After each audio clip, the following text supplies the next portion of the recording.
इस वीडियो में हम पाथ रीमैन के क्वाड्रेटिक इक्वेशन के हार्ड लेवल के पीवाईक्यू को सॉल्व करने वाले हो। ये पांचवी डिफरेंट कॉन्सेप्ट के इन्हें आप मॉक टेस्ट की तरह भी कर सकते हैं 20 मिनट के टाइम में या 10 में। तो हमारे पास में सबसे पहला क्वेश्चन है कि ये a1 के बराबर नहीं है, ये 0 के बराबर नहीं है, एफ ऑफ एक्स ये है और जी ऑफ एक्स ये है, और हमें ये दे रखा है कि p of x is equal to f of x minus g of x है, और ये 0 only for x is equal to -1 है, और p of -2 is equal to 2 है। तो फिर पी ऑफ 2 की वैल्यू क्या है? अगर आप इसे मॉक टेस्ट की तरह करना चाहते हैं तो ये लीजिए, ये आपके सामने ये हैं 500 क्वेश्चंस, जो कि 5 क्वेश्चंस हम सॉल्व करके एक्सप्लेन करने वाले। तो अब ये सबसे पहले वाले क्वेश्चन का आंसर है। इसमें हमें ये दे रखा है कि पी ऑफ एक्स है f of x minus g of x, तो हमने सीधा सीधा वो लिख दिया। इसमें a-a1 b-b1 c-c1 ये लंबा पड़ेगा, इसलिए हमने इन्हें x1 y1 z1 लिख दिया। हमें ये क्वेश्चन में दे रखा है कि p ऑफ -1 0 है, यानी कि ये आ गया ये equation. p of -2 is equal to 2 है, ये भी हमें क्वेश्चन में दे रखा है, तो हमने ये लिख दिया। फिर बाद में आगे हमने पी डैश एक्स निकाल लिया, क्योंकि इन्होंने कह रखा है कि ये 0 सिर्फ -1 पे ही होता है, यानी कि यहाँ पे इसका स्लोप 0 होएगा -1 पे। तो हमने पी डैश एक्स यानी कि स्लोप निकाल लिया, जो कि बन गया 2x1 x प्लस y1। अब यहाँ पे x इसलिए क्योंकि x क्या हो गया 2, और x1 ये a-a1 को हमने x1 लिखा है, तो ये बन गया 2x1 x plus y1, x हट गया डिफ्रेंशिएशन में।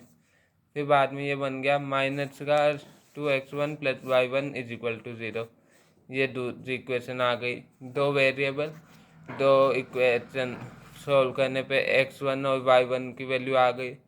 फिर बाद में इसमें पुट करके हमने ना z1 भी निकाल लिया, और फिर बाद में हमसे पूछ रहा है ये पी ऑफ 2, तो ये आराम से ये वैल्यू पुट कर ली। x1 की भी वैल्यू पता है, y1 की भी, z1 की भी, तो हमने उन सभी की वैल्यू इक्वेशन में पुट करके ये आंसर फाइंड कर लिया आई थिंक। फिर अगले में दे रखा है कि अल्फ़ा बीटा इस इक्वेशन के रूट्स है, और ये P Q R A P में है, और 1/अल्फ़ा प्लस 1/बीटा 4 है। तो हमसे अल्फ़ा माइनस बीटा के मोड की वैल्यू पूछ रही है। तो अब इसके अंदर हम लिख सकते हैं कि 2q is equal to p plus r, A P की प्रॉपर्टी। ये क्वाड्रेटिक इक्वेशन की प्रॉपर्टी है। Sum of root is equal to minus का बी अपॉन है, जहाँ पे बी क्यू है और ए पी है। ऐसे ही product of root is equal to c upon है, यानी कि इसे हमने सॉल्व कर दिया। Alpha plus beta upon alpha beta is equal to 4। इसे हम लिख सकते हैं यहाँ से माइनस का क्यू अपॉन पी अपॉन में आर अपॉन पी, पी से पी कैंसिल अपॉन में, तो ये बन गया माइनस का q upon 4 r is equal to 4, यानी कि क्यू आ गया माइनस का 4 आर। और इसे इस वाली इक्वेशन में पुट कर देंगे q is equal to minus का 4 आर, तो हमारे पास में पी आ गया, p is equal to minus का 9 आर। अब हमें अल्फ़ा माइनस बीटा का मोड पूछ रहा है, तो इसके लिए है ना मोड पूछ रहा है, तो हम इस स्क्वायर भी फाइंड कर सकते हैं। तो हमें अल्फ़ा प्लस बीटा पता है और अल्फ़ा बीटा पता है, तो हम ऐसी इक्वेशन लाएंगे कि हमें पता चल जाए। अब हमें ये पता है कि अगर हम अल्फ़ा प्लस बीटा के स्क्वायर में से वो 4 अल्फ़ा बीटा को माइनस कर दे, तो ये अल्फ़ा माइनस बीटा का स्क्वायर आ जाएगा। तो फिर बाद में हम इसका अंडर रूट कर देंगे, तो अल्फ़ा माइनस बीटा का मोड आ जाएगा। तो हमने इसकी वैल्यू पुट कर दी, इसकी वैल्यू पुट कर दी, यहाँ से आर ये कैंसिल हो गए। फिर बाद में ये बन गया, आगे पी को यहाँ पे हमने 9 आर लिख दिया, माइनस का 9 आर, तो ये प्लस का हो गया। और इसी तरीके से ये सॉल्व होकर ये वाला आ गया आखिर में 2√13/9। फिर बाद में अगला है कि ये अल्फ़ा बीटा रूट से इस इक्वेशन के x square minus 6x minus 2 is equal to 0, और a n is equal to alpha की पावर n माइनस बीटा की पावर n है। और अगर n 1 से बड़ा है या फिर बराबर है, तो हमसे ये वैल्यू पूछती है। तो इसके अंदर हमें ये पता है। अब हम इसे सिंपली सॉल्व करेंगे। हम इसे लिख सकते हैं अल्फ़ा और बीटा की रूट से, यानी कि इसे सेटिस्फाई करेंगे, तो हम लिख सकते हैं alpha square minus 6 alpha minus 2 is equal to 0।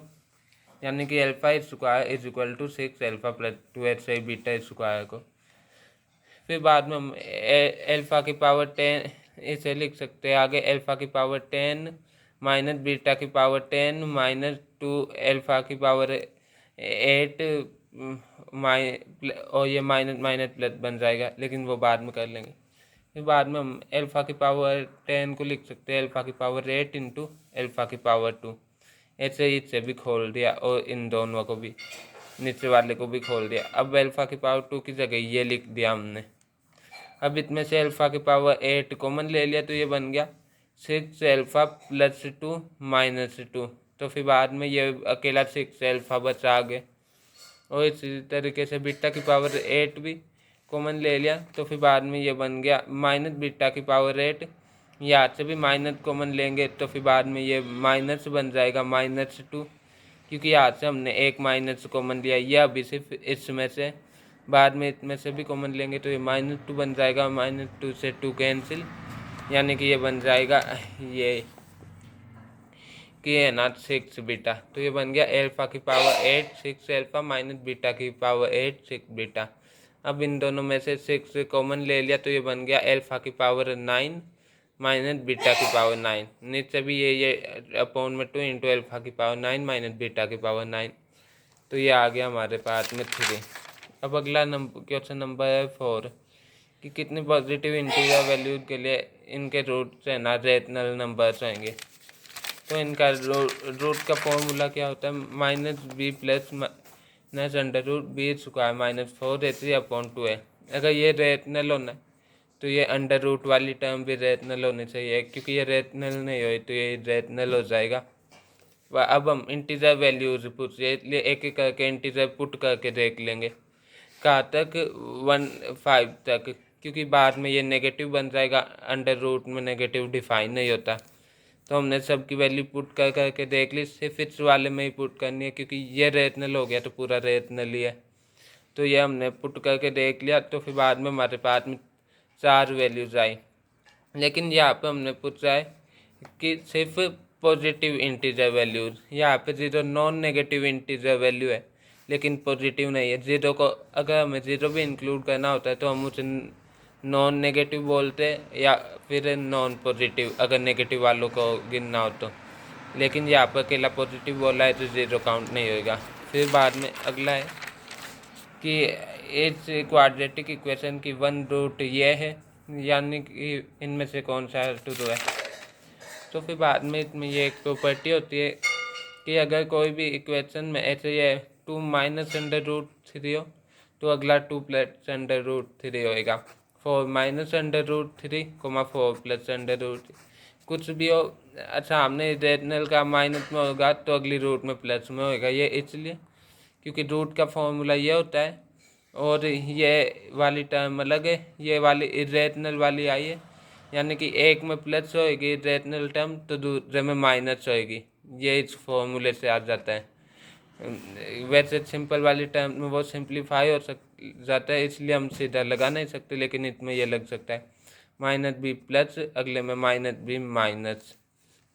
तो फिर बाद में हमारे पास में ये आ गया माइनस का p/1 is equal to sum of root minus का b/a से, जो कि 4 है, यानी कि p की वैल्यू -4 और q की वैल्यू आ गई प्रोडक्ट ऑफ रूट से 1। a - b into a + b is equal to a² - b² 1। अब हमने पुट करके देख ली वैल्यू तो फिर बाद में सेकेंड इक्वेशन सेटिस्फाई करती है। 16 - 4 - 12 इज इक्वल टू 0।